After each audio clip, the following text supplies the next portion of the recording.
मित्रांनो, जीवनामध्ये असं एखाद्या वेळेस एखादा माणूस असा भेटतो ना, खूप काही शिकून जातो. आज संध्याकाळी काय झालं, 5 वाजता मी भाजीपाला बांधला, खेड्यावरती निघलो. पण खेड्यावरती निघलो याच्यानंतर मी 4 किलोमीटर आलो. आमच्या शेजारच्या गावात पोहोचत नाही तर तिथं गाडी पंक्चर होऊन गेली. म्हणजे पंक्चरवाल्या दादाकडे गेलो, तिथं गाडी लावली, माल खाली उतरवला, पंक्चर काढलं आणि परत माल जसा तसा बांधला, परत फिरलो होतो घरी जायला. पंक्चरवाला दादा म्हणे, तुम्ही इकडे चालले होते, मग घरी कोण चालले? म्हणलं भाऊ आता लय उशीर झाला, आपला काही भाजीपाला विकणार नाही.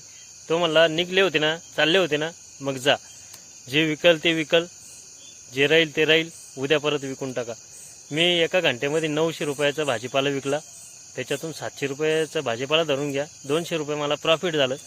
मित्रांनो, सांगायचं तात्पर्य फक्त एवढंच आहे. याच्यामधून मी एवढं शिकलो का माणसाने नेहमी सकारात्मक विचार ठेवले पाहिजे, पॉझिटिव्ह माइंडसेट ठेवलं पाहिजे, नेहमी फायदाच होतो.